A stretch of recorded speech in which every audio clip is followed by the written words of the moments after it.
Rainbow Hand is one of 12 stories featured in the anthology Travels with Dad. It serves as both my autobiography and my father's biography. And, most importantly, it showcases the works of artists encountered along the way.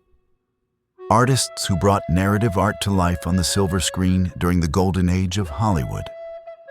These short stories are works in progress, currently serving as educational material and a foundation for acquiring resources to identify lost art, as well as to secure licensing agreements for further publication and distribution of the art in question.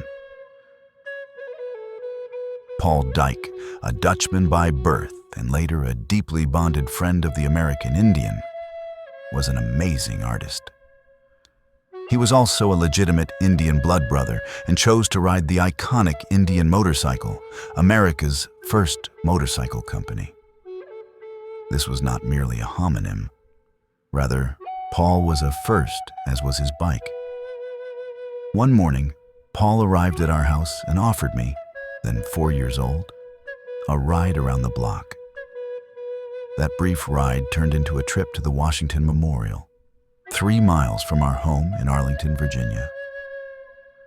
When my mother realized I was missing, she raced door to door looking for me and then called the police, fearing I had been kidnapped.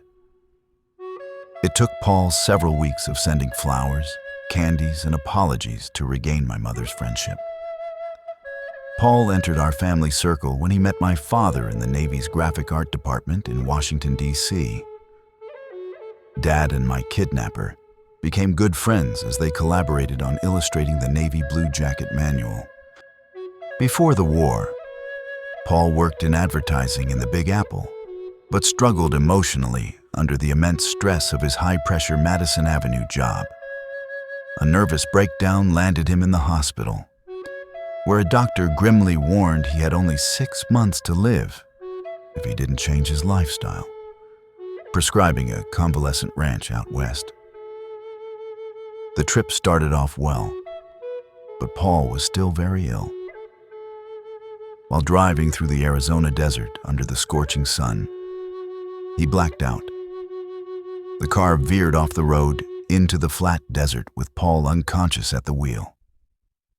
No telling how far the car plowed into the wilderness, kicking tumbleweeds out of the way. He later remembered waking up and lying on a hot rock, held by Indian women as steam rose around him. His first thought was that he was being roasted for dinner. Actually, the Indians had rescued him and were putting him through a series of treatments from steam baths to dousings in the icy cold river.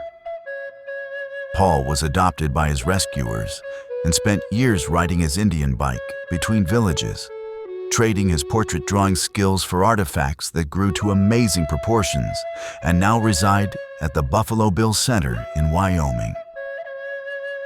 Paul visited us in Los Angeles over the years. During one visit, Dad shared a story he and my mother were working on about the Donner Party. We didn't see Paul again for 2 years.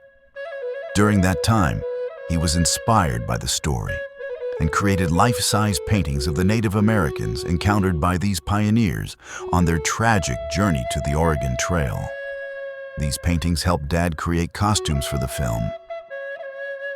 The D-Cure Production Design Study Center at Asbury University currently curates a collection of 15 Donner Party pen and ink sketches, gifted to my father, that predate the life-size oils created by Paul.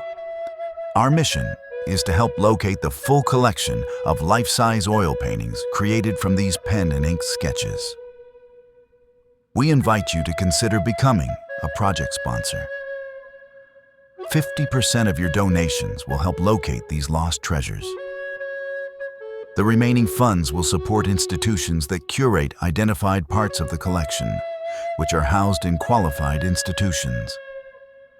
For further sponsorship information and opportunities, please get in touch with us by accessing the links listed below.